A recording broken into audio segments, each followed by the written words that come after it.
Estoy parada frente a la ventana de la vieja casa de la familia y mis manos tiemblan tanto que casi suelto las llaves. Vine aquí para preparar una sorpresa especial para Celia, mi hija, justo antes de su cena de compromiso. La casa lleva años cerrada, desde que enviudé, pero decidí que sería el regalo perfecto para celebrar su boda con Carlos. Pensé que estaría sola.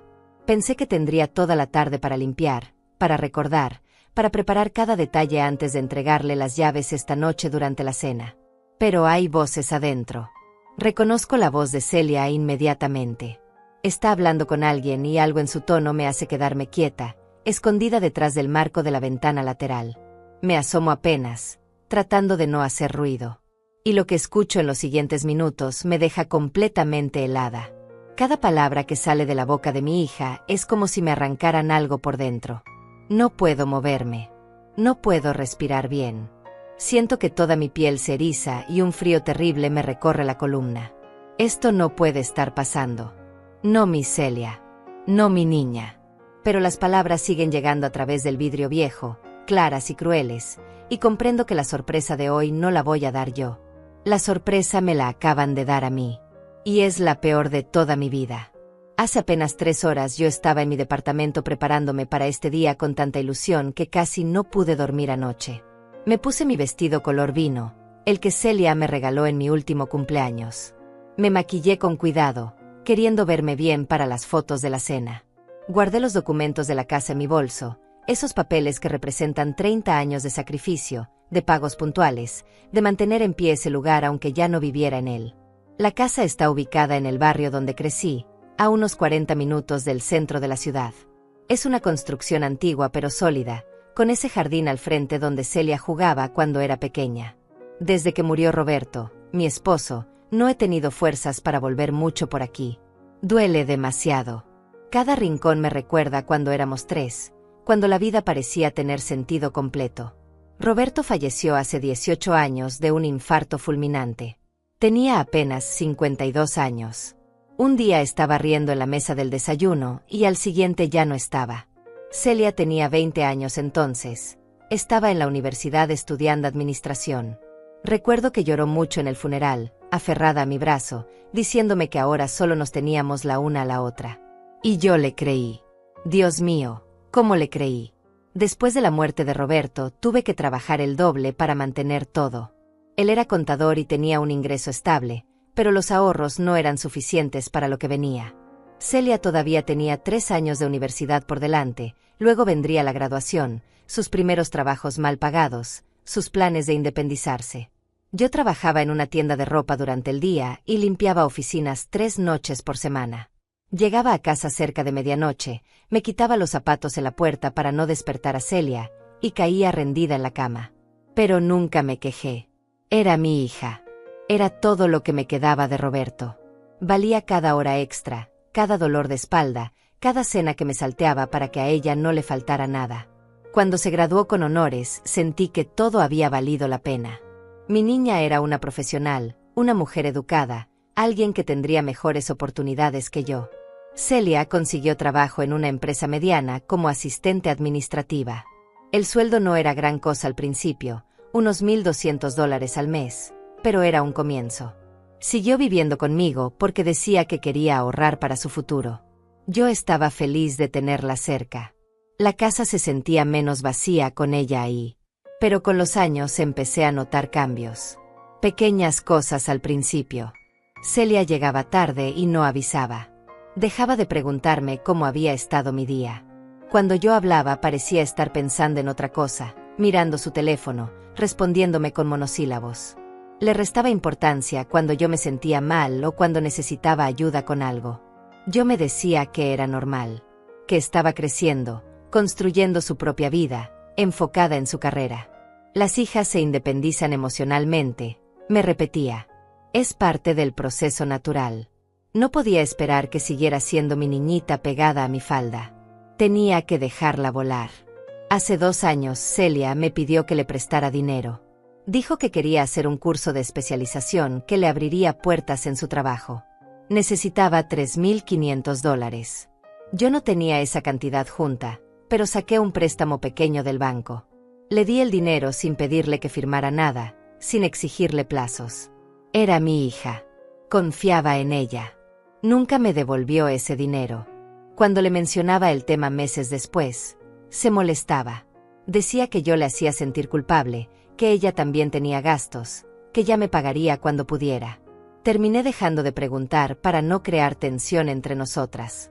Total, pensaba, cuando yo ya no esté todo será de ella de todas formas. ¿Qué más da si me paga ahora o después? Luego vinieron otras peticiones. Necesitaba ayuda para el depósito de un departamento que quería alquilar. Otros $2,000. Después fue el auto usado que encontró en oferta. 1,800 más. Siempre con promesas de devolución que nunca se cumplían.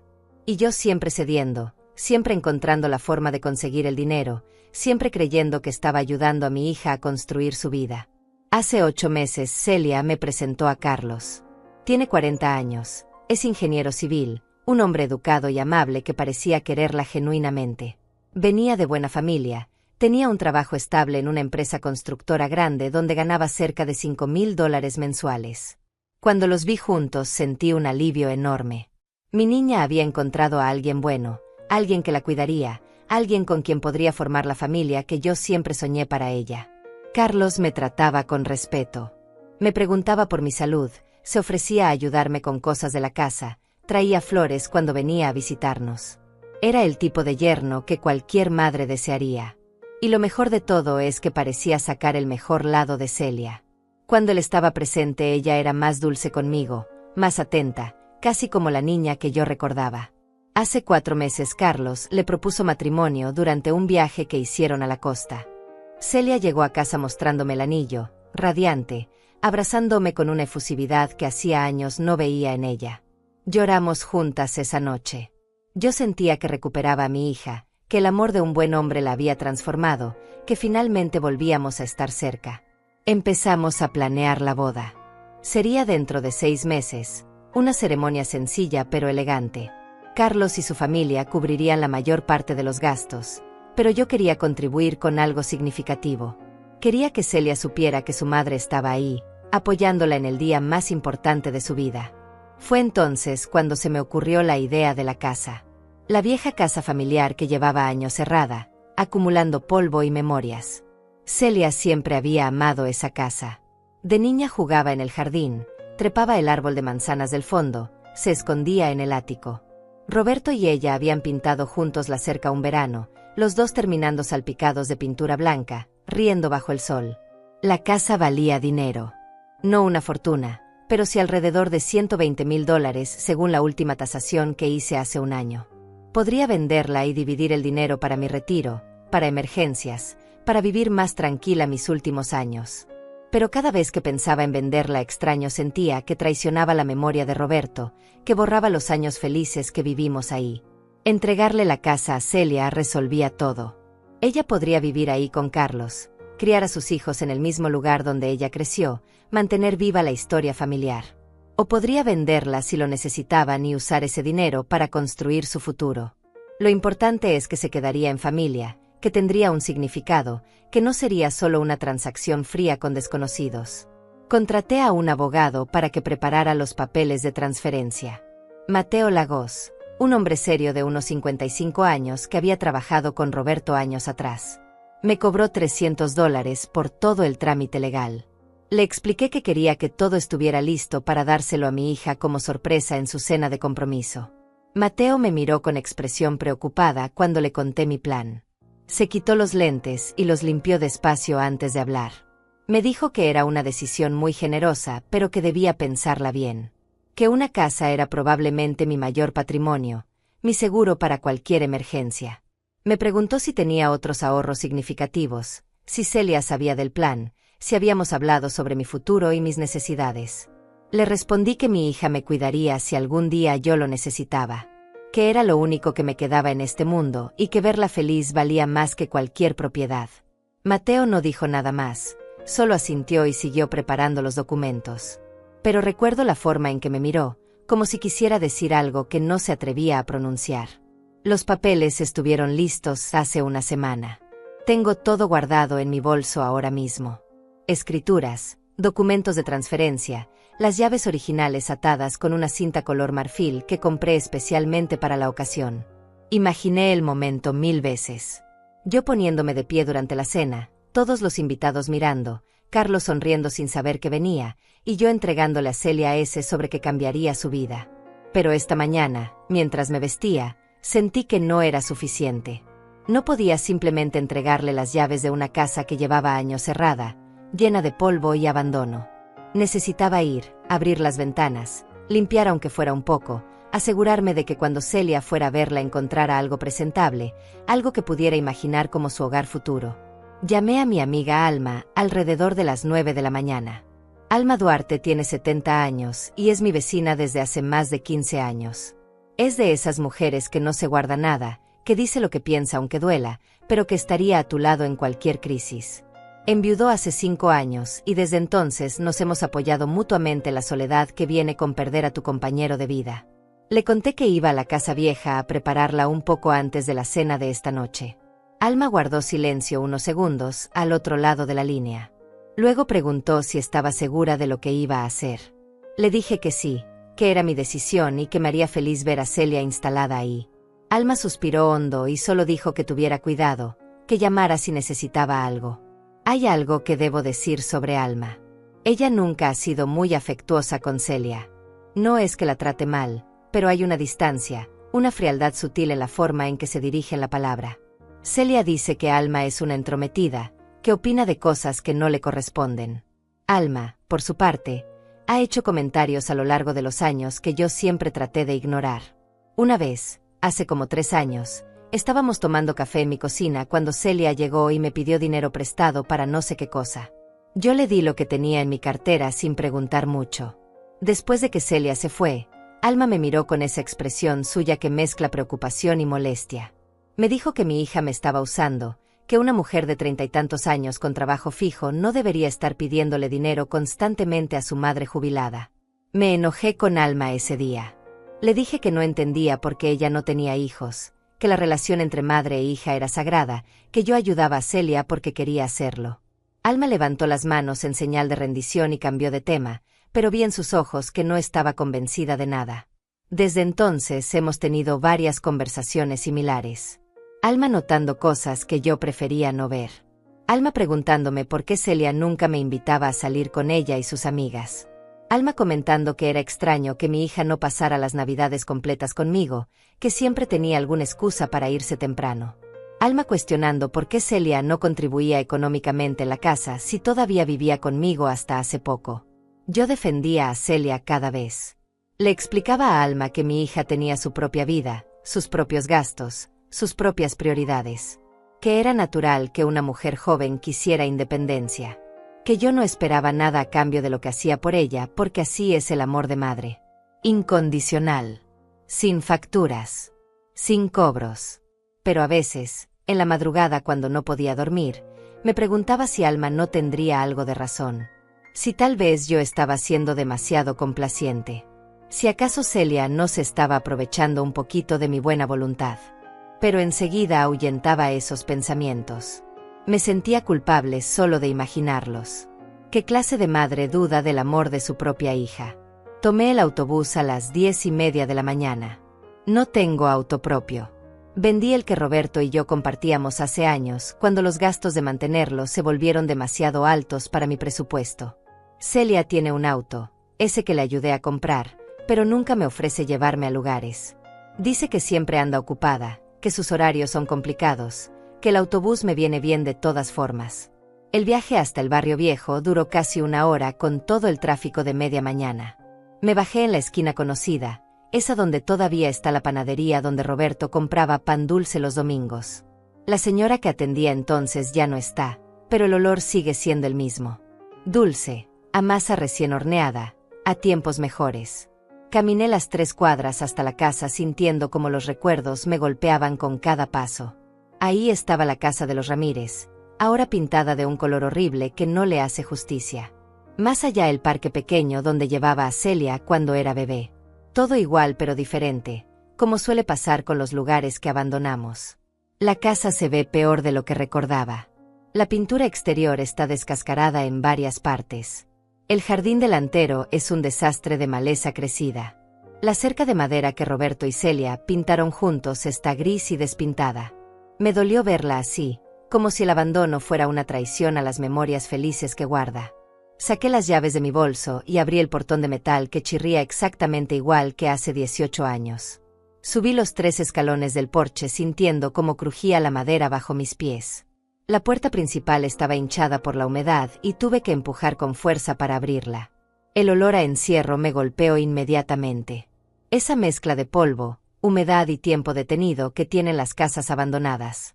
Dejé la puerta abierta para que entrara aire fresco y caminé despacio por la sala. Todas las muebles seguían cubiertos con sábanas blancas que ahora lucían grises. Las cortinas cerradas. Penumbra y silencio. Me quedé parada en medio de la sala recordando. Ahí estaba el sillón donde Roberto leía el periódico cada tarde. Allí la esquina donde poníamos el árbol de Navidad. En esa pared colgaba el retrato de nuestra boda que Celia descolgó cuando tenía 15 años porque decía que se veía antiguo y feo. Fui hacia la cocina pensando por dónde empezar a limpiar.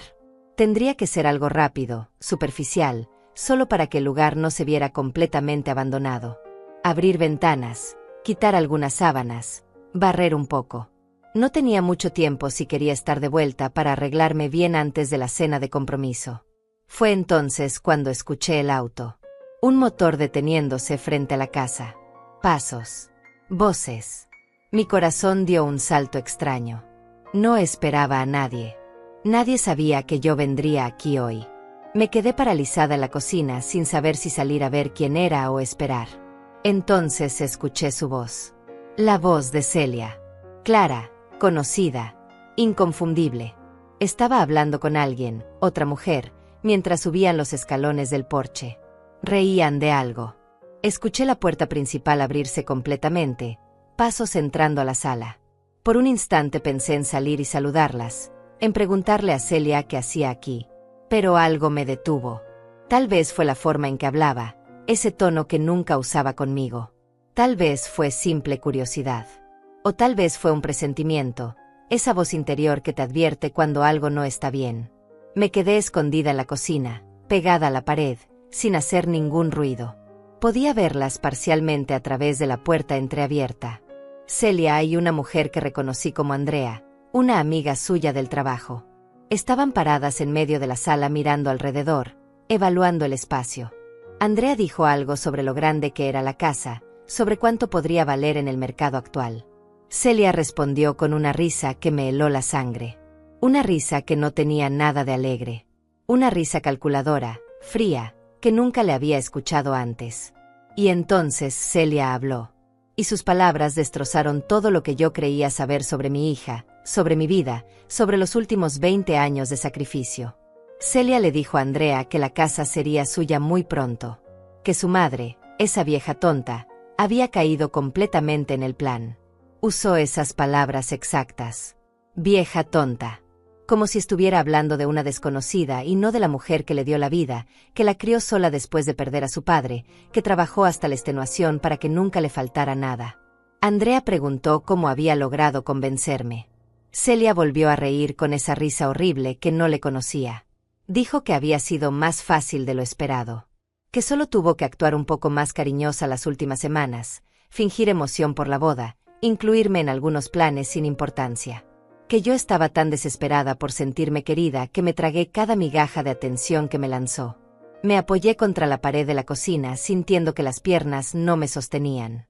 El corazón me latía tan fuerte que pensé que me escucharían. Pero seguían hablando, ajenas a mi presencia a pocos metros de distancia. Andrea comentó algo sobre Carlos, sobre si él sabía del plan. Celia soltó una carcajada despectiva. Dijo que Carlos no sabía nada, que era un idiota buenazo que creía en el amor verdadero y todas esas tonterías. Que lo estaba usando tanto como a mí, pero de manera diferente. Él le daba estabilidad económica, un estatus social respetable, acceso a círculos que ella sola no podría alcanzar. Pero que jamás lo había amado realmente. Sentí náuseas escuchando eso. Carlos era un buen hombre. No merecía ser manipulado así. Pero lo peor aún estaba por venir. Andrea preguntó qué pensaba hacer conmigo después de la boda. Hubo un silencio breve que se sintió eterno. Luego Celia habló con una frialdad que jamás olvidaré mientras viva. Dijo que el plan era sencillo. Primero conseguir la casa, que según sus cálculos yo le entregaría esta misma noche durante la cena de compromiso como gran sorpresa maternal. Ella ya sabía de mis intenciones porque había revisado mis papeles hace semanas cuando fui al baño y dejé mi bolso abierto en la mesa. Encontró los documentos que Mateo preparó, leyó todo, y supo exactamente qué esperar. Luego, después de casarse y tener la casa asegurada legalmente a su nombre, vendría la segunda fase. Convencer a Carlos de que yo estaba empezando a mostrar signos de deterioro mental. Pequeñas cosas al principio. Olvidos. Confusión. Comportamientos extraños. Ella se encargaría de sembrar esas ideas en la mente de su futuro esposo durante los primeros meses de matrimonio. Andrea preguntó si yo realmente tenía problemas de memoria. Celia dijo que no, que yo estaba perfectamente lúcida, pero que eso no importaba. Que era fácil hacer ver a alguien como senil si planeabas las situaciones correctamente.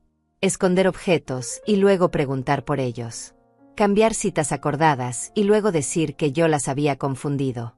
Comentarle a Carlos con preocupación fingida que yo repetía las mismas historias varias veces.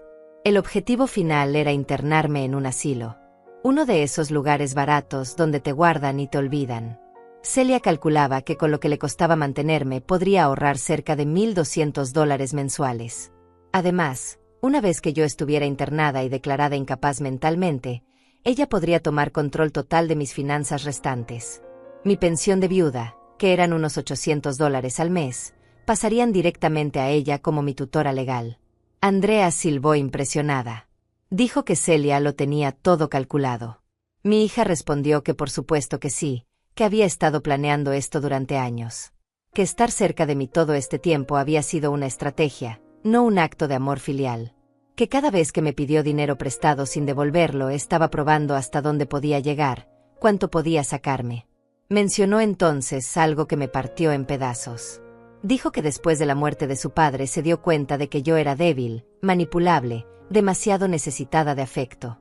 Que fue fácil convertirse en mi único centro de vida, en mi razón de existir, porque eso le daba poder absoluto sobre mí. Que una madre sola y viuda era el blanco perfecto para este tipo de manipulación a largo plazo. Andrea preguntó si no sentía nada de culpa. Si no le remordía la conciencia hacer esto a su propia madre. Hubo otra pausa. Escuché pasos, como si Celia caminara por la sala inspeccionando algo. Luego su voz llegó más clara, más cerca de donde yo estaba escondida.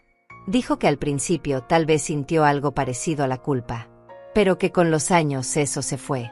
Que empezó a verme como una carga, como un obstáculo para su vida real. Que yo representaba todo lo que ella no quería ser. Una mujer sin educación superior, sin ambiciones más allá de servir a otros, conformada con una vida mediocre de sacrificios inútiles. Dijo que yo le daba vergüenza. Que cuando sus amigas conocían a sus madres exitosas, profesionales, interesantes, ella tenía que presentarme a mí. Una vieja que trabajaba limpiando oficinas, que se vestía con ropa barata, que no entendía nada del mundo moderno. Que le avergonzaba llevarme a lugares donde pudieran verla conmigo. Cada palabra era un golpe directo al pecho. Sentí lágrimas corriendo por mis mejillas, pero no podía moverme, no podía hacer ruido. Tenía que escuchar todo. Necesitaba saber exactamente quién era mi hija realmente. Andrea dijo algo que no alcancé a escuchar bien. Celia respondió que obviamente no le diría nada de esto a Carlos. Que él era tradicional, tenía valores familiares fuertes, jamás aprobaría tratar así a una madre. Por eso el plan tenía que ejecutarse lentamente, con cuidado, haciéndole creer que todo era por mi propio bien. Que yo necesitaba ayuda profesional. Que ellos estaban haciendo lo correcto al internarme donde pudieran cuidarme adecuadamente.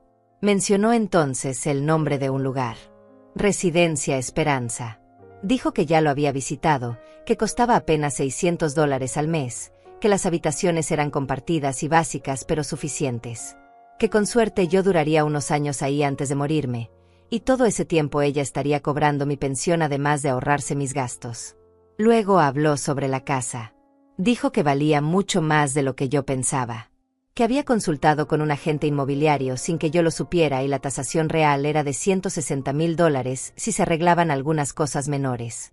Que ella y Carlos no vivirían aquí nunca. Que apenas tuviera los papeles a su nombre, pondría la propiedad en venta. Que con ese dinero podrían comprar un departamento moderno en una zona mejor, más acorde a lo que ellos aspiraban. Andrea preguntó por qué no simplemente pedirme que vendiera la casa y le diera el dinero. Celia explicó que eso sería demasiado obvio, demasiado directo. Que yo podría negarme o decidir quedarse con parte del dinero. Pero si yo le regalaba la casa por voluntad propia, pensando que era un gesto de amor maternal, entonces no había vuelta atrás. Los papeles estarían firmados, la transferencia completa, y yo no podría reclamar nada después. Dijo también que había manipulado las finanzas desde hace tiempo. Que hace 2 años, cuando le presté esos $3,500 para el supuesto curso de especialización, en realidad usó ese dinero para irse de vacaciones a Cancún con un novio que tuvo antes de Carlos. Que jamás existió tal curso. Que simplemente sabía que yo le creería cualquier historia que sonara a superación profesional. El dinero del depósito para el departamento que nunca alquiló. El auto que según ella era una oportunidad única y resultó ser un pretexto para sacarme más dinero. Todo había sido mentira. Todo había sido parte de un plan sistemático para vaciarme los bolsillos mientras me hacía creer que estaba ayudando a mi hija a progresar. Andrea comentó que era impresionante lo bien que Celia había manejado todo. Mi hija aceptó el cumplido con naturalidad. Dijo que la clave estaba en mantenerme emocionalmente dependiente. Que cada vez que yo mostraba indicios de querer tener vida propia, ella sabía exactamente cómo hacerme sentir culpable o sola hasta que volviera a centrar toda mi existencia en ella. Recordó cuando hace 5 años yo mencioné que quería tomar clases de pintura en el centro comunitario. Algo simple, una actividad para mí misma, para conocer gente nueva. Celia inmediatamente empezó a quejarse de que la estaba abandonando, de que prefería estar con extraños que con mi propia hija. Lloró, me hizo sentir que era una mala madre por querer algo para mí. Yo cancelé las clases. Nunca más volví a intentar hacer algo solo para mi propio disfrute. O cuando Alma me invitó a un viaje corto con un grupo de amigas hace 3 años. Solo 4 días a la playa, nada extravagante. Celia montó todo un drama sobre cómo me necesitaba en casa, sobre cómo ella estaba pasando por un momento difícil en el trabajo y requería mi apoyo. No fui al viaje. Me quedé cuidándola mientras ella salía con sus amigas cada noche esa semana. Celia le explicó a Andrea que aislarme había sido fundamental para su estrategia. Mientras menos vida social tuviera yo, menos personas habría que pudieran cuestionar su versión de los hechos cuando llegara el momento de internarme. Por eso siempre ponía mala cara cuando Alma venía a visitarme. Por eso hacía comentarios despectivos sobre las pocas amigas que me quedaban del barrio viejo. Por eso nunca me animaba a salir, a conocer gente, a tener actividades propias. Andrea preguntó si yo no sospechaba nada. Celia rió otra vez con esa risa que ya no reconocía como de mi hija. Dijo que yo era demasiado ingenua, demasiado desesperada por creer que ella me amaba. Que las madres como yo eran las víctimas perfectas porque preferían vivir en la negación antes que aceptar que sus hijos no las querían. Mencionó que había momentos en que veía la duda en mis ojos. Cuando le pedía dinero y yo tardaba un segundo más en sacar la billetera. Cuando ella cancelaba planes conmigo a último minuto y yo abría la boca como para protestar. Pero que siempre encontraba la forma de redirigir mi atención, de hacerme sentir culpable por dudar de ella, de recordarme que yo era su madre y las madres no ponían condiciones a su amor. Escuché a Andrea moverse por la sala. Sus pasos se acercaron peligrosamente a la cocina. Me pegué más contra la pared. Contuve la respiración. Ella asomó apenas la cabeza, miró superficialmente el espacio polvoriento y retrocedió. Comentó que necesitaba limpieza, pero que la estructura se veía sólida. Que era buen negocio lo que Celia estaba por conseguir. Mi hija estuvo de acuerdo. Dijo que esta noche, durante la cena de compromiso, yo haría mi gran entrada dramática. Que probablemente lloraría mientras le entregaba las llaves y los papeles. Que todos los invitados se conmoverían con la imagen de la madre abnegada regalándole su casa a la hija. Que Carlos la amaría aún más por tener una madre tan generosa. Que nadie sospecharía que detrás de ese gesto había años de manipulación calculada. Dijo que tendría que actuar sorprendida y emocionada. Que abrazarme y llorar también, hacer todo el teatro necesario para que el momento se viera auténtico. Que después, en privado, se reiría recordando mi cara de felicidad idiota mientras le entregaba $160,000 sin darme cuenta. Andrea preguntó cuándo pensaba vender la propiedad. Celia respondió que esperaría unos 3 o 4 meses después de la boda. Tiempo suficiente para que no pareciera sospechoso. Le diría a Carlos que habían pensado bien las cosas y que preferían vivir en algo más moderno. Que él no pondría objeciones porque el dinero serviría para comprar algo mejor. Que incluso podría convencerlo de que una parte de ese dinero se invirtiera en ampliar su negocio o en algo que lo beneficiara directamente. Luego volvieron al tema de internarme. Celia explicó que comenzaría la campaña de desprestigio unos 6 meses después de casarse. Pequeños comentarios al principio. Que me había encontrado confundida en la calle. Que olvidé tomar mis medicamentos. Que repetí la misma historia 3 veces en una comida. Que dejé la estufa encendida. Inventaría situaciones, crearía evidencia falsa, convertiría mi vida en un expediente de incapacidad mental. Dijo que conocía a un médico que por el precio correcto podría hacer un informe favorable. Que calculaba gastar unos $1,500 en sobornos y trámites legales para conseguir la tutela completa sobre mí. Que era una inversión que se pagaría sola en menos de 2 meses, considerando todo lo que podría controlar de mis finanzas. Andrea comentó que sonaba como mucho trabajo. Celia respondió que lo valía. Que llevaba años soportando fingir que me quería, escuchar mis historias aburridas, aguantar mis consejos no solicitados, pretender que me respetaba. Que ya era hora de que todo ese esfuerzo le diera los frutos que merecía. Que esta casa y mi pensión eran solo el comienzo. Que eventualmente, cuando yo muriera, heredaría cualquier otra cosa que quedara. Mis pocos muebles, mis joyas baratas, incluso la póliza de seguro pequeña que Roberto dejó y que todavía pagaba mensualmente. No podía seguir escuchando. Sentí que me faltaba el aire. Las lágrimas corrían sin control por mi cara. Todo mi cuerpo temblaba. Tuve que morderme el labio para no soltar un sollozo que me hubiera delatado. Era demasiado. Era insoportable. Cada palabra confirmaba que los últimos 20 años de mi vida habían sido una mentira. Que el amor que yo sentía por mi hija era un sentimiento de un solo lado. Que ella nunca me había querido. Nunca.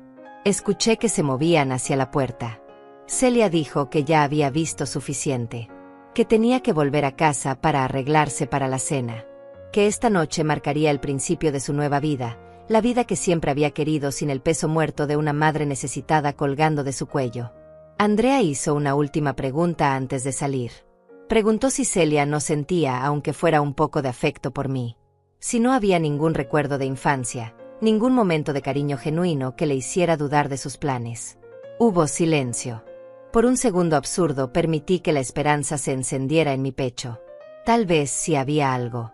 Tal vez en el fondo de su corazón quedaba aunque fuera una chispa de amor filial. Tal vez esto era solo una fase, una confusión, algo que podríamos resolver si hablábamos. Pero entonces Celia habló. Y su respuesta terminó de matarme por dentro. Dijo que tal vez cuando era muy pequeña había sentido algo. Pero que eso murió hace años. Que me miraba ahora y solo veía a una mujer patética, aferrada a un pasado muerto, viviendo una vida sin propósito más allá de molestarla a ella. Que cada vez que me veía le recordaba todo lo que no quería ser. Cada arruga en mi cara, cada movimiento lento de mis manos, cada comentario anticuado que yo hacía le confirmaba que había hecho bien en decidir deshacerse de mí. Dijo que la muerte de su padre había sido lo mejor que pudo pasarle. Que si Roberto siguiera vivo, probablemente ella nunca habría podido manipularme así de efectivamente. Que él me protegía, me daba atención, me hacía sentir valiosa. Pero una vez que él murió yo quedé completamente vulnerable. Sola. Desesperada por amor. Y esa desesperación era lo que Celia había explotado todos estos años. Escuché sus pasos bajando las escaleras del porche. El portón chirriando al cerrarse. El motor del auto encendiéndose. El sonido alejándose por la calle hasta desaparecer completamente. Me quedé paralizada contra la pared de la cocina.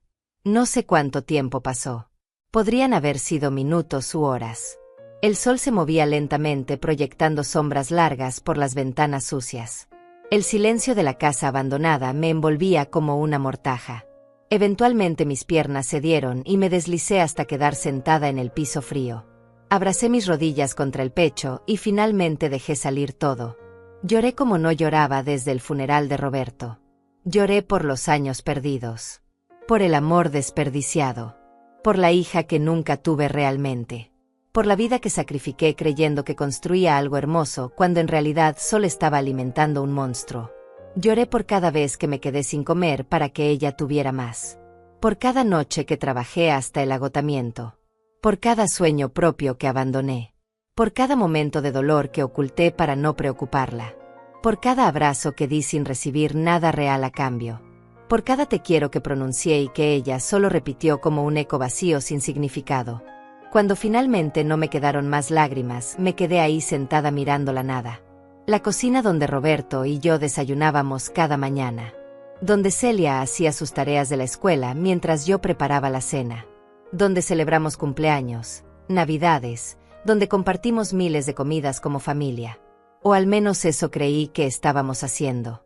Ahora todo eso se sentía contaminado, falso, como una obra de teatro donde yo era la única que no sabía que estaba actuando. Miré el reloj. Eran casi las 4 de la tarde.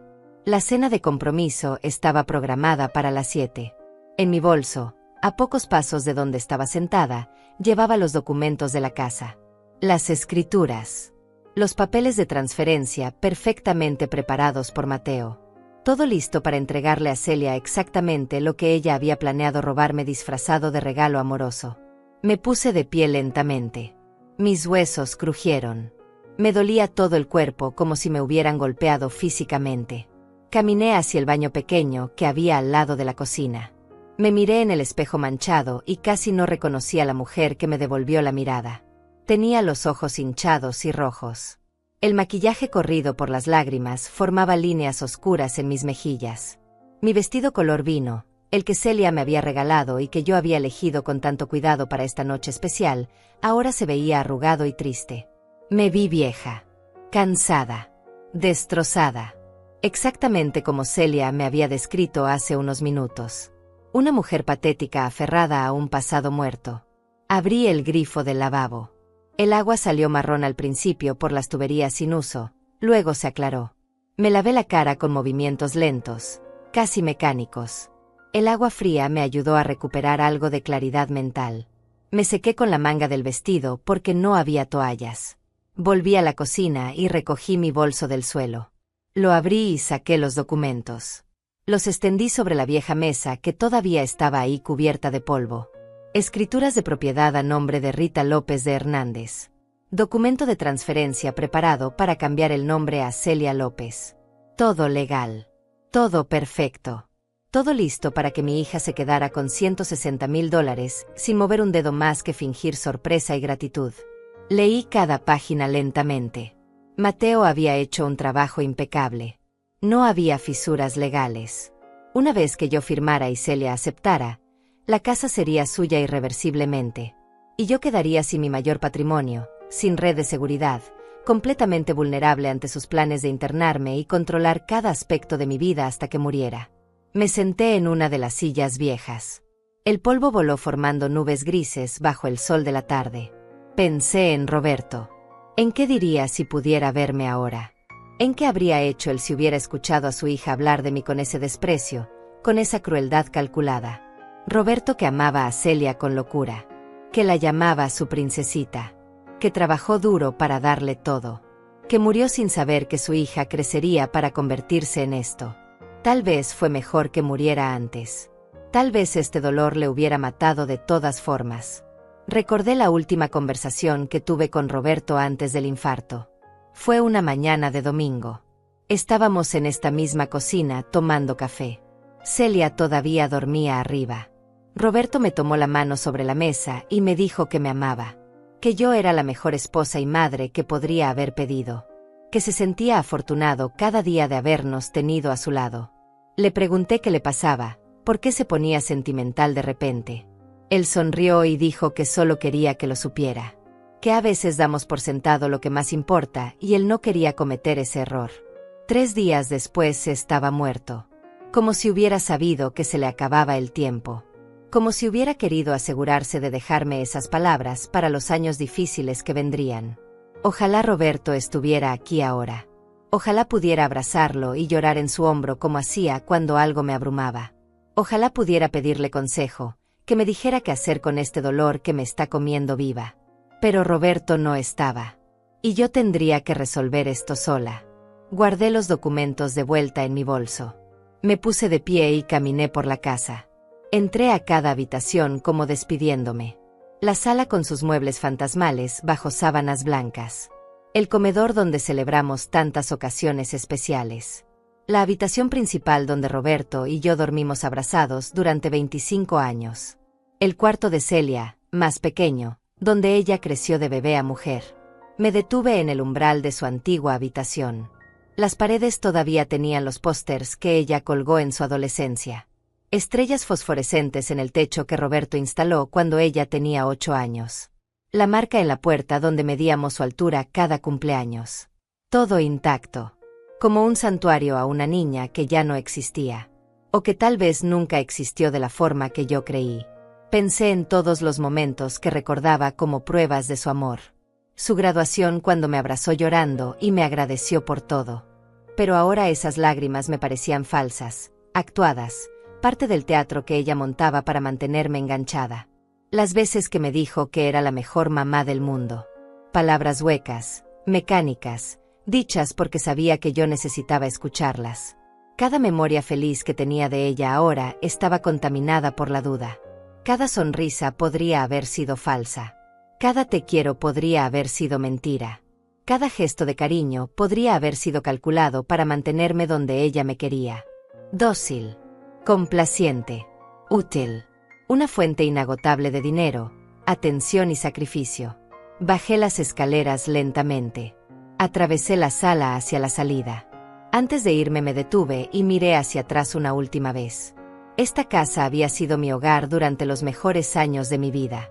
Aquí construí una familia. Aquí fui feliz. Aquí amé y fui amada. O al menos creí serlo.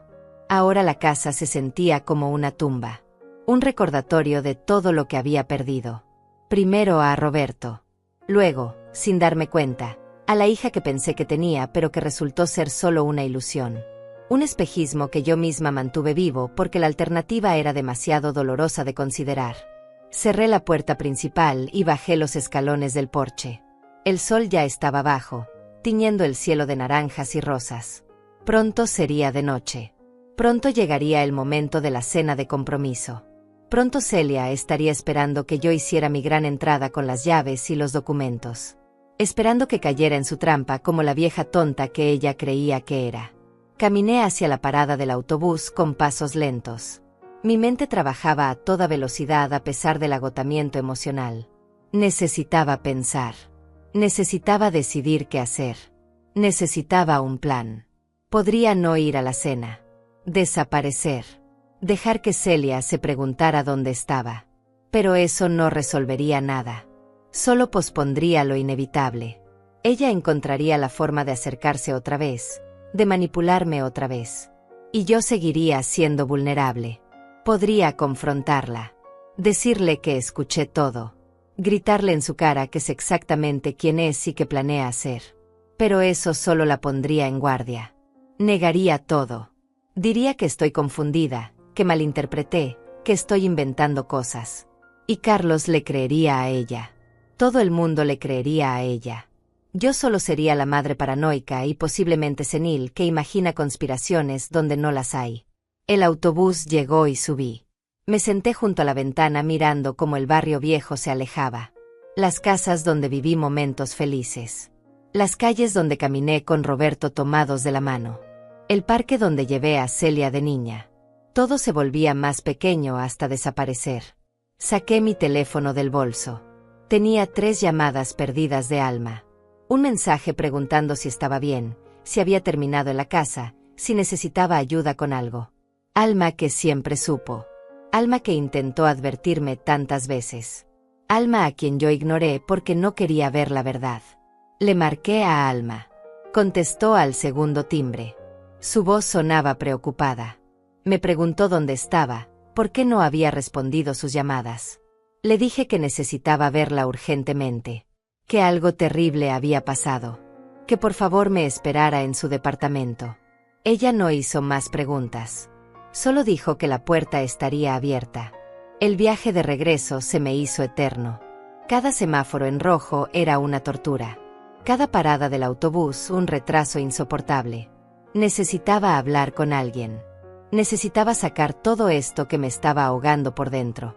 Y Alma era la única persona en el mundo en quien podía confiar ahora.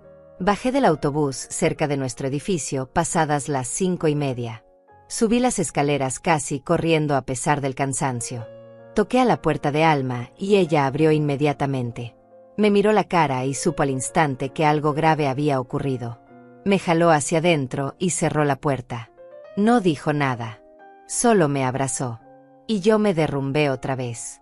Lloré sobre su hombro mientras ella me sostenía, acariciándome el pelo como se hace con un niño asustado. Cuando finalmente pude hablar le conté todo. Cada palabra que escuché. Cada detalle del plan de Celia. Cada mentira de los últimos años que ahora quedaba expuesta. Alma escuchó en silencio. Su expresión pasó de la sorpresa al horror y finalmente a una rabia fría que nunca le había visto. Cuando terminé de hablar se quedó callada un momento largo. Luego se levantó, fue a su cocina y volvió con 2 tazas de té caliente. Me puso una en las manos temblorosas. Se sentó frente a mí y habló con una voz controlada pero llena de furia contenida. Dijo que siempre supo que Celia era una víbora. Que había visto las señales durante años, pero que yo no quería escuchar. Que le dolía tener razón en esto porque significaba que yo había sufrido innecesariamente todo este tiempo. Le pregunté qué debía hacer. Si debía ir a la cena como si nada hubiera pasado. Si debía confrontar a Celia. Si debía simplemente desaparecer y empezar de nuevo en algún lugar donde ella no pudiera encontrarme. Me sentía perdida, incapaz de tomar decisiones, paralizada por el dolor y la traición. Alma tomó mis manos entre las suyas. Me miró directo a los ojos y dijo que lo primero era proteger mis bienes. Que no podía dejar que Celia se quedara con la casa. Que necesitaba cancelar esa transferencia inmediatamente. Que mañana mismo llamaríamos a Mateo y le pediríamos que destruyera esos documentos. Pero dijo también que eso no era suficiente. Que Celia no se detendría solo porque no consiguiera la casa. Que seguiría buscando formas de manipularme, de sacarme dinero, de eventualmente cumplir su plan de internarme. Que necesitaba evidencia concreta de las intenciones de mi hija. Algo que me protegiera legalmente si ella intentaba declararme incapaz. Le dije que no había forma de probar lo que escuché. Que era mi palabra contra la de ella. Que nadie me creería. Alma negó con la cabeza. Dijo que teníamos que ser más inteligentes que Celia. Que teníamos que hacerla revelar sus verdaderas intenciones de una forma que quedara registrada. Sugirió que fuera a la cena como planeado. Que actuara normal. Que no le diera ninguna señal de que sabía algo. Pero que en lugar de entregarle la casa esta noche, inventara una excusa. Que dijera que hubo un problema con los papeles, un retraso en el trámite, algo que sonara creíble. Que observara la reacción de Celia cuidadosamente. Luego, en los días siguientes, Alma me ayudaría a documentar todo. Revisar mis finanzas con detalle para encontrar pruebas de los desvíos de dinero. Hablar con Mateo no solo sobre cancelar la transferencia, sino sobre protegerme legalmente. Tal vez incluso contratar a un investigador privado si era necesario. Pero sobre todo, dijo Alma, necesitaba empezar a reconstruir mi vida más allá de Celia. Reconectar con amistades perdidas. Encontrar actividades propias. Crear una red de apoyo que hiciera imposible que mi hija me aislara. Porque esa había sido su mayor arma. Convertirme en una mujer sola y dependiente que no tenía a nadie más que a ella. Le pregunté si creía que había alguna posibilidad de que todo fuera un malentendido.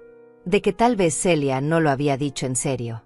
De que tal vez era solo una conversación tonta con su amiga y en el fondo sí me quería.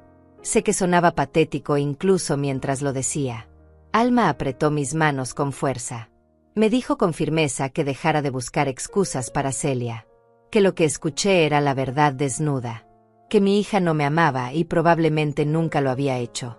Que necesitaba aceptar esa realidad horrible y dolorosa porque solo aceptándola podría empezar a protegerme. Dijo algo más que se me clavó como una espina. Dijo que el peor enemigo que tenía ahora no era Celia, sino mi propia necesidad de creer que ella era buena. Que esa necesidad me había cegado durante años. Que seguir aferrándome a la ilusión de la hija amorosa era lo que me mantenía vulnerable a sus manipulaciones. Tenía razón. Lo sabía. Pero aceptarlo significaba renunciar a la única familia que me quedaba. Significaba admitir que había desperdiciado 20 años amando a alguien que solo me usaba. Significaba quedarme completamente sola en este mundo. Y esa soledad me aterraba más que cualquier otra cosa. Alma debió ver el miedo en mis ojos porque su expresión se suavizó. Me dijo que no estaba sola. Que ella estaría conmigo en cada paso. Que otros vecinos del edificio que me conocían desde hace años también me apoyarían si les pedía ayuda. Que la soledad que yo temía era otra mentira que Celia me había hecho creer. Que había gente buena en mi vida, solo que mi hija se había asegurado de mantenerme alejada de todos ellos. Miré el reloj. Eran casi las 6:15. La cena empezaba a las 7 en un restaurante del centro. Celia había reservado un salón privado para 50 personas. Estarían sus amigos, los padres y hermanos de Carlos, algunos primos lejanos míos a quienes casi no veía. Toda esa gente esperando celebrar el compromiso de la feliz pareja. Y yo llegaría sabiendo que todo era una farsa. Que el amor de mi hija era mentira. Que sus planes incluían destruirme lenta y sistemáticamente. Pero tendría que sonreír. Tendría que actuar como si no supiera nada.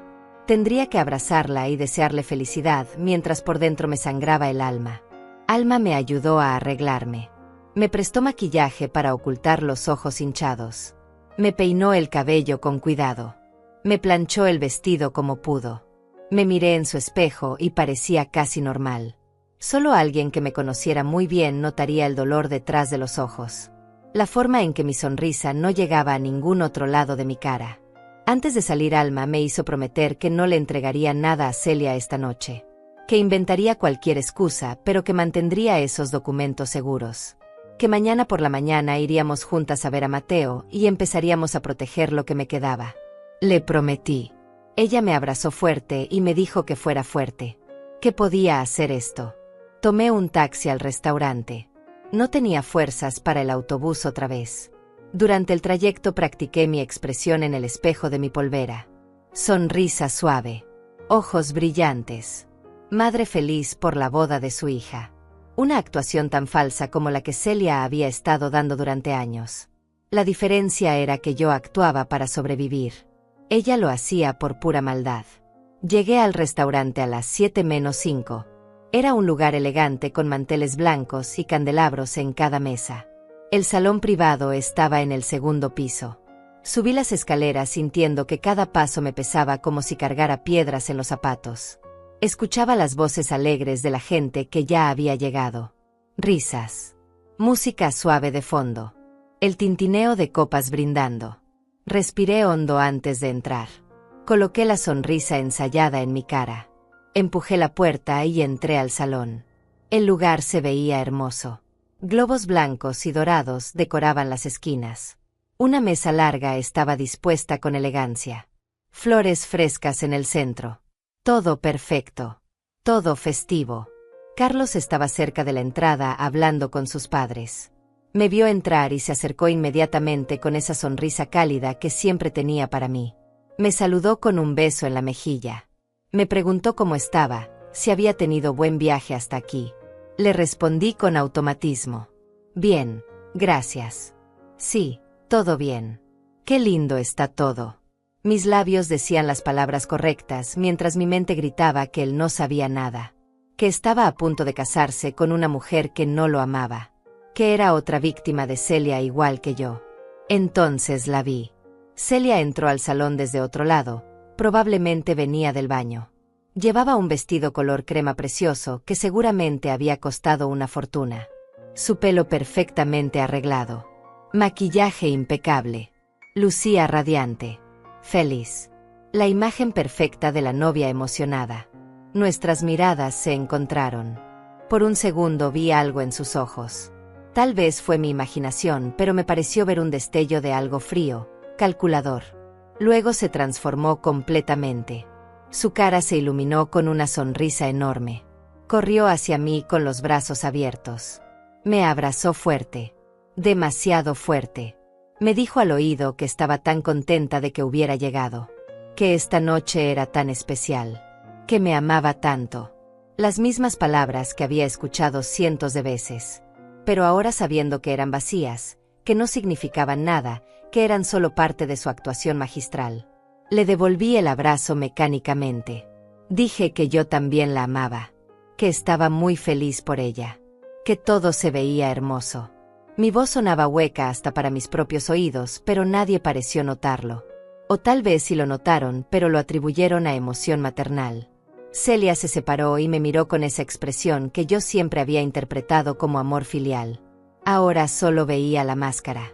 Me preguntó si me sentía bien, que me veía un poco cansada. Le dije que había sido un día largo, pero que estaba perfecta. Que nada me impediría disfrutar de esta celebración. Ella sonrió y me llevó a la mesa principal donde me sentaría junto a Carlos y su familia. Me presentó a gente que no conocía. Primos de Carlos. Amigos de la universidad. Compañeros de trabajo. Todos sonrientes, todos amables, todos ajenos al horror que se desarrollaba bajo la superficie de esta celebración perfecta. Me senté en mi lugar asignado. Un mesero se acercó y me ofreció una copa de vino. La acepté aunque normalmente no bebo mucho. Necesitaba algo que me ayudara a pasar esta noche. Tomé un sorbo largo sintiendo como el líquido me quemaba la garganta. La cena comenzó. Trajeron los platillos en sucesión elegante. Ensalada de entrada. Luego sopa. Después el plato principal que era filete con vegetales asados. Todo se veía delicioso. No probé casi nada. Cada bocado se me atoraba en la garganta. Moví la comida por el plato para que pareciera que estaba comiendo. Alrededor de la mesa la gente conversaba animadamente. Los padres de Carlos contaban anécdotas de cuando él era niño. Los amigos de Celia hacían bromas sobre la vida de casados. Mi hija reía en todos los momentos apropiados, tocaba el brazo de Carlos cariñosamente, se veía completamente enamorada. Yo la observaba. Estudiaba cada gesto, cada expresión, buscando señales de la verdadera Celia, la que había hablado con tanto desprecio de mí apenas unas horas atrás. Pero no encontraba nada. Su actuación era perfecta, impenetrable. Si yo no hubiera escuchado esa conversación en la casa vieja, jamás habría sospechado nada. Carlos se puso de pie cuando terminaron de servir el postre. Pidió atención golpeando suavemente su copa con un tenedor. El salón se quedó en silencio. Todos miraron hacia el expectantes. Dio un discurso breve pero emotivo. Habló sobre cómo conoció a Celia. Cómo supo desde el primer momento que ella era especial. Como cada día a su lado confirmaba que había encontrado a su compañera de vida. Habló sobre los valores que ella tenía, su bondad, su dedicación a la familia. Miró hacia mí cuando dijo eso último. Me agradeció por haber criado a una mujer tan maravillosa. La gente aplaudió. Celia se limpió una lágrima con delicadeza. Yo también aplaudí, las manos moviéndose solas mientras mi mente gritaba la verdad que nadie más conocía. Carlos era un buen hombre siendo engañado por una mentirosa profesional. Y yo no podía hacer nada para salvarlo sin destruir mi propia credibilidad. Después habló el padre de Carlos. Luego su madre. Ambos dieron la bienvenida oficial a Celia a la familia. Hablaron sobre lo felices que estaban de tener una nuera tan amorosa. Sobre cómo esperaban los nietos que seguramente vendrían. Sobre los años felices que les esperaban a los novios. Entonces Celia se puso de pie. Dijo que quería agradecer a todos por venir. Que esta noche significaba mucho para ella. Que estaba rodeada de las personas que más amaba en el mundo. Su mirada se posó en mí cuando dijo eso. Me sonrió con ternura falsa. Dijo que especialmente quería agradecer a su mamá. Que yo había sido su roca, su apoyo, su ejemplo a seguir toda la vida. Que todo lo que ella era se lo debía a mí. Que esperaba algún día ser tan buena madre como lo había sido yo. Las palabras eran como puñales envueltos en terciopelo. La gente suspiró conmovida. Algunos se limpiaron los ojos. Yo mantuve la sonrisa congelada mientras por dentro algo se rompía aún más. Celia levantó su copa. Propuso un brindis por mí. Por la mejor madre del mundo. Todos levantaron sus copas. Todos dijeron salud mirándome con afecto. Yo levanté la mía también, participando en mi propia humillación pública. Bebí el vino sintiendo que me ahogaba. Celia volvió a sentarse. Se inclinó hacia mí y me tomó la mano sobre la mesa. Me la apretó suavemente. Me susurró que me amaba. Yo asentí sin poder hablar. Si abría la boca, temía que saliera un grito en lugar de palabras. La velada continuó. Más conversaciones. Más risas. Alguien puso música. Algunas parejas empezaron a bailar en el espacio libre del salón. Carlos invitó a Celia a la pista. Los vi bailar juntos, él mirándola como si fuera lo más precioso del mundo, ella actuando el papel de mujer enamorada a la perfección. Me escabullí al baño. Necesitaba un momento a solas antes de colapsar completamente. Me encerré en uno de los cubículos y me senté en la tapa del inodoro con la cabeza entre las manos. Respiré profundo tratando de calmarme. Faltaba poco. Solo tenía que aguantar un poco más. Luego podría irme a casa y derrumbarme en privado. Escuché que alguien más entraba al baño. Pasos de tacones en las baldosas. Luego voces. Reconocí una de ellas. Era Andrea, la amiga de Celia. La misma que había estado con ella en la casa vieja. Hablaba con otra mujer que no identifiqué. Me quedé completamente quieta en el cubículo. Contuve hasta la respiración. Andrea estaba retocándose el maquillaje según escuchaba. La otra mujer le preguntó si Celia ya había recibido el regalo de su mamá. Andrea soltó una risita cómplice. Dijo que todavía no, pero que seguramente Rita lo entregaría antes de que terminara la noche. Que Celia había estado actuando ansiosa toda la velada esperando ese momento. La otra mujer preguntó de qué se trataba. Andrea bajó la voz, pero igual pude escuchar perfectamente en el silencio del baño. Dijo que era la casa familiar. Que valía una fortuna. Que la pobre vieja se la iba a regalar creyendo que hacía algo lindo por su hija.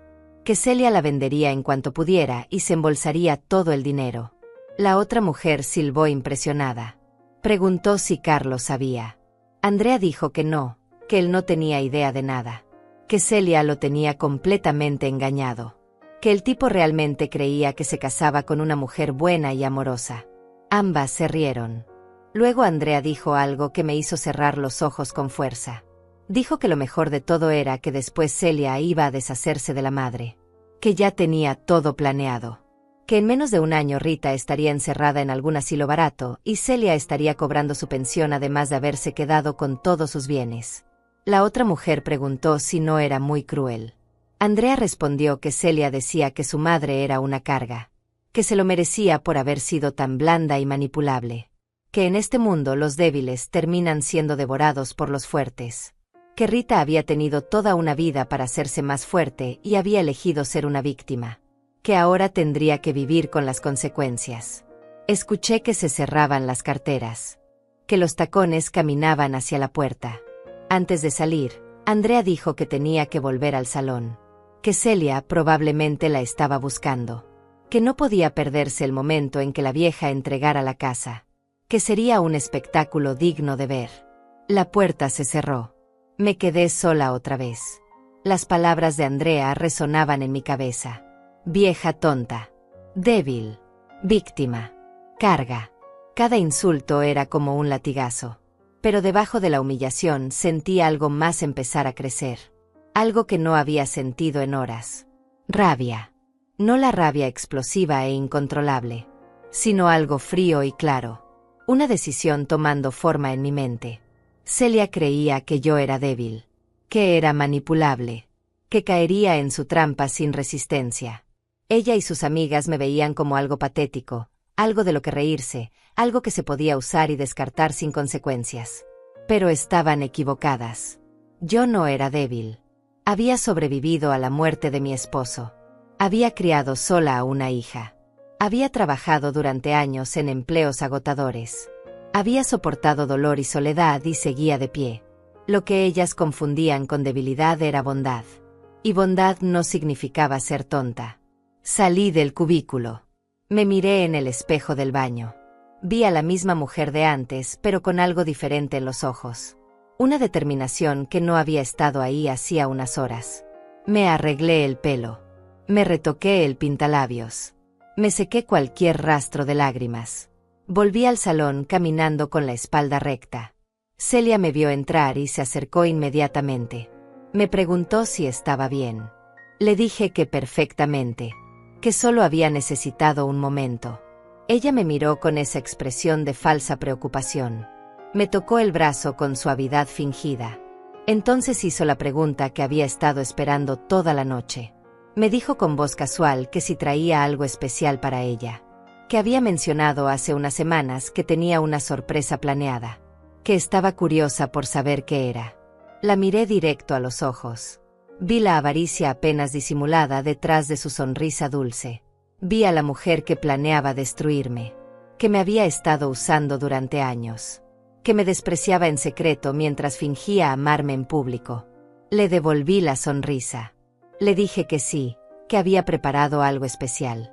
Vi cómo sus ojos se iluminaron de anticipación. Vi cómo se preparaba para recibir lo que creía que era suyo. Vi la victoria en su expresión antes de tiempo. Pero entonces le dije que lamentablemente había surgido un problema de último minuto, que el abogado me había llamado esa tarde informándome de un inconveniente con los papeles, algo relacionado con trámites municipales que no estaban completos, que tendría que esperar unas semanas más hasta que todo estuviera en orden. Vi cómo su expresión cambiaba. La sonrisa se congelaba. Los ojos se endurecían por una fracción de segundo antes de que recuperara el control. Me preguntó qué tipo de problema exactamente. Su voz sonaba tensa tratando de parecer casual. Le di explicaciones vagas, cosas que sonaban técnicas y aburridas. Vi la frustración creciendo en ella, aunque trataba de ocultarla. Finalmente dijo que no importaba, que lo importante era que estuviéramos juntas celebrando. Pero su abrazo cuando me jaló hacia ella era mecánico, falso incluso para sus estándares.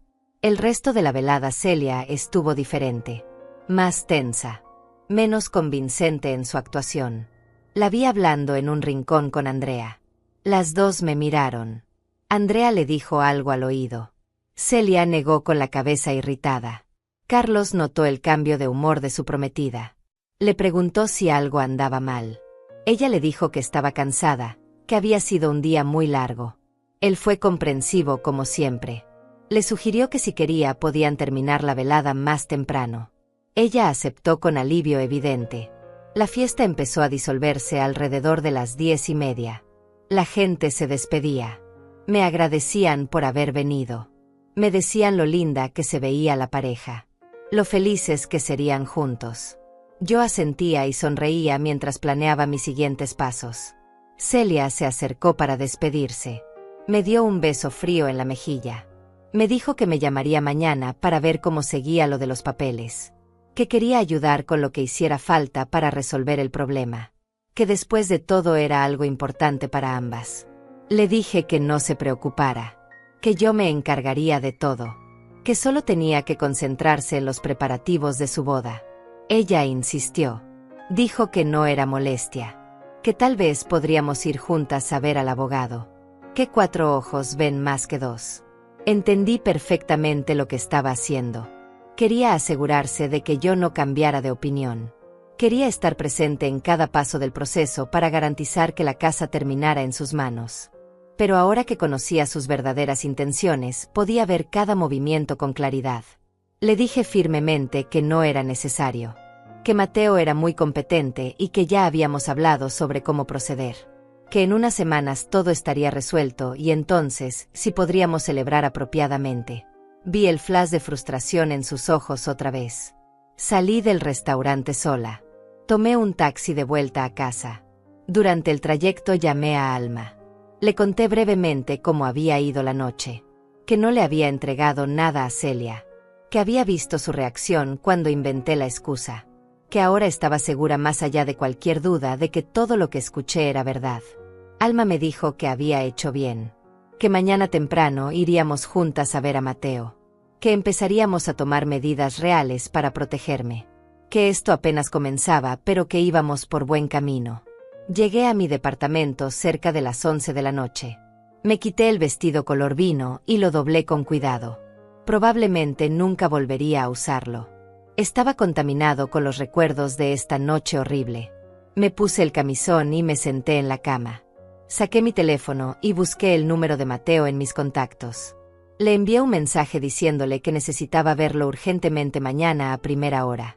Que había cambiado de opinión sobre la transferencia de la casa. Que necesitaba su consejo sobre otros asuntos legales también. Mateo respondió en menos de 5 minutos.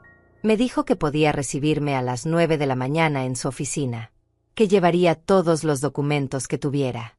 Que no me preocupara, que encontraríamos la mejor solución. No pude dormir esa noche. Me quedé despierta mirando el techo, pensando en todo lo que había pasado, en todo lo que tenía que hacer. Pero ya no lloraba. Las lágrimas se habían secado. En su lugar había algo más sólido. Un propósito. A las 8 de la mañana siguiente, Alma tocó a mi puerta. Traía café y pan dulce de la panadería de la esquina. Desayunamos juntas en silencio cómodo. Ella sabía que no necesitaba palabras en ese momento. Solo su presencia era suficiente. Fuimos caminando hasta la oficina de Mateo. Era un día soleado pero frío. El tipo de mañana que promete un nuevo comienzo. Llegamos puntuales. La secretaria nos hizo pasar inmediatamente. Mateo me recibió con preocupación evidente en su rostro. Le conté todo. Cada detalle de lo que había escuchado en la casa vieja. Lo que Andrea dijo en el baño del restaurante. Los años de manipulación financiera. El plan completo para internarme y quedarse con todo. Él escuchó sin interrumpir, tomando notas en una libreta. Cuando terminé se recostó en su silla y dejó escapar un suspiro largo. Me dijo que lamentaba mucho lo que estaba pasando. Que él había tenido dudas cuando le pedí preparar la transferencia, pero que no era su lugar cuestionar mis decisiones. Le pregunté qué podía hacer. Mateo dijo que lo primero era proteger mis activos inmediatamente. Cancelaría los documentos de transferencia de la casa. Pero además me sugirió algo más. Hacer un testamento claro que especificara exactamente qué pasaría con mis bienes si algo me ocurría. Y más importante aún, nombrar a alguien de confianza como apoderado legal en caso de que alguien intentara declararme incapaz. Alma se ofreció sin que yo se lo pidiera. Dijo que con gusto sería mi apoderada. Que me conocía desde hacía años, que podía testificar sobre mi lucidez completa, que jamás permitiría que Celia me encerrara en ningún lugar. Mateo preparó los documentos ahí mismo. Un testamento dejando la casa a una fundación de caridad después de mi muerte. Mi pensión cesaría conmigo, así que Celia no podría reclamar nada de eso. Los pocos ahorros que me quedaban también irían a instituciones benéficas. Firmé todo sintiéndome extrañamente liberada. Luego Mateo dijo que necesitábamos evidencia de las intenciones de Celia. Me preguntó si tenía acceso a mis estados de cuenta bancarios de los últimos años. Le dije que sí. Me pidió que los trajera todos para revisarlos juntos y documentar cualquier irregularidad. Pasé los siguientes días recopilando papeles. Encontré los recibos de las transferencias que le había hecho a Celia. Los préstamos que nunca devolvió. Los cargos inexplicables en mi tarjeta que ahora recordaba que ella había pedido prestada varias veces. Todo sumaba más de $15,000 en los últimos 3 años. Mateo preparó un informe detallado. Dijo que si Celia intentaba declararme incapaz, este documento serviría como contraevidencia. Mostraría un patrón de abuso financiero de su parte, no de deterioro mental del mío. Celia me llamó 3 veces esa primera semana. Cada llamada más insistente que la anterior. Quería saber sobre los papeles de la casa. Quería que fuéramos juntas a la notaría. Quería ayudarme a resolver el supuesto problema. Yo le decía que estaba trabajando en ello, que tuviera paciencia, que todo se resolvería pronto. Podía escuchar la frustración creciente en su voz. La tensión.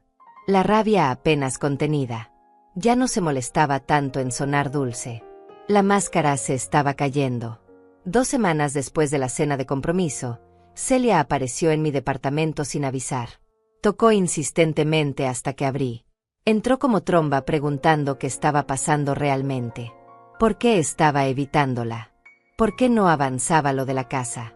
La miré con calma. Le dije que había decidido no transferir la propiedad por ahora. Que necesitaba pensar mejor las cosas. Que tal vez la vendería yo misma y usaría el dinero para mi vejez. Vi como toda pretensión de dulzura desaparecía de su cara. Me dijo que no podía hacer eso, que me lo había prometido, que yo le había dado esperanzas, que no era justo que cambiara de opinión ahora. Su voz subía de volumen con cada frase. Ya no fingía, ya no actuaba. Esta era la verdadera Celia mostrándose finalmente. Le respondí con voz tranquila que era mi casa y podía hacer con ella lo que quisiera, que las promesas se pueden cambiar, que había reconsiderado mis prioridades. Vi como su cara enrojecía de rabia. Entonces explotó. Me gritó que era una vieja egoísta, que después de todo lo que ella había aguantado a mi lado yo le debía esa casa, que había desperdiciado años de su vida cuidándome cuando podría haber estado haciendo cosas mejores, que yo no tenía derecho a retractarme ahora. Le dije que nadie le había pedido que me cuidara, que si todo fue una carga debió haberse ido hace años, que yo nunca la obligué a quedarse. Ella soltó una carcajada amarga. Dijo que por supuesto que no me fui, porque necesitaba asegurarme de que al final todo ese sacrificio valiera la pena. Le pregunté directamente qué sacrificio, qué exactamente había hecho ella por mí que no fuera una actuación para mantenerme enganchada. Celia se quedó callada un momento. Luego dijo con voz venenosa que el sacrificio de soportar tener una madre patética y necesitada, que fingir que me quería cuando en realidad me despreciaba. Finalmente lo había dicho. En mi cara. Sin testigos pero sin importarle ya. Le dije con calma que lo sabía, que había escuchado su conversación en la casa vieja, que sabía sobre sus planes de internarme, de vender la propiedad, de robar mi pensión, que sabía todo. Vi cómo el color abandonaba su cara, cómo abría la boca sin poder hablar, como por primera vez en su vida no sabía qué decir, qué actuación montar. Le dije que ya había tomado medidas legales, que jamás conseguiría ni la casa ni mi dinero, que si intentaba declararme incapaz, tendría pruebas documentadas de su abuso financiero. Celia reaccionó como animal acorralado. Me gritó que yo no tenía pruebas de nada, que nadie me creería, que todos pensarían que estaba senil y paranoica, que ella se encargaría de que todos vieran lo loca que estaba. Le mostré las carpetas que Mateo había preparado, los estados de cuenta, las transferencias documentadas, el testimonio escrito de Alma sobre años de observar su comportamiento. Todo perfectamente organizado y legalizado. Le dije que si hacía un solo movimiento en mi contra, estos documentos irían directamente a Carlos y a su familia. La amenaza funcionó. Celia entendió que había perdido. Me miró con un odio tan puro que casi era refrescante. Al menos ya no había falsedad. Me dijo que me arrepentiría de esto, que me quedaría sola, que nunca conocería a sus hijos, que moriría abandonada sin familia. Le respondí que prefería morir sola y con dignidad que vivir engañada y robada por mi propia hija, que ella ya estaba muerta para mí de todas formas, que la hija que yo creía tener nunca existió realmente, que lo único que lamentaba era haber tardado tanto en verlo. Celia salió dando un portazo. Fue la última vez que la vi. 3 días después recibí una llamada de Carlos. Su voz sonaba destrozada. Me dijo que había terminado el compromiso con Celia, que ella había confesado todo en un arranque de rabia cuando él preguntó por qué yo había cancelado mi asistencia a una reunión familiar, que no podía creer que la mujer que amaba fuera capaz de planear algo tan cruel contra su propia madre. Le agradecí por creerme. Él dijo que lamentaba no haber visto las señales antes, que ojalá hubiera conocido a la verdadera Celia antes de enamorarse de la falsa. Le dije que no era su culpa, que ella era una manipuladora experta, que él merecía a alguien genuino. Vendí la casa 3 meses después. No por 160.000 como Celia había calculado, sino por 180.000 después de hacer algunas reparaciones menores. Usé parte del dinero para viajar, para hacer esas clases de pintura que había querido tomar años atrás, para vivir finalmente para mí misma. Reconecté con amigas viejas del barrio. Empecé a ir a un club de lectura en la biblioteca. Alma y yo viajamos juntas a la playa ese verano. Por primera vez en décadas me sentí libre. Sola, sí, pero libre. A veces pienso en Celia. Me pregunto si alguna vez sentirá remordimiento, si algún día mirará atrás y lamentará haber destruido la única relación que debió haber sido sagrada. Pero probablemente no. Gente como ella rara vez cambia. Aprendí que el amor verdadero se demuestra con acciones, no con palabras. Que la familia no siempre es la que nace contigo, sino la que eliges. Que nunca es tarde para recuperar tu dignidad, aunque duela dejar atrás las ilusiones. Tengo 65 años. Tal vez no me queden muchos más. Pero los que me queden serán míos. Viviré rodeada de gente que genuinamente me aprecia. Sin manipulaciones. Sin mentiras. Sin cargar con el peso de amar a alguien que nunca me amó de vuelta. Y eso, finalmente, es suficiente.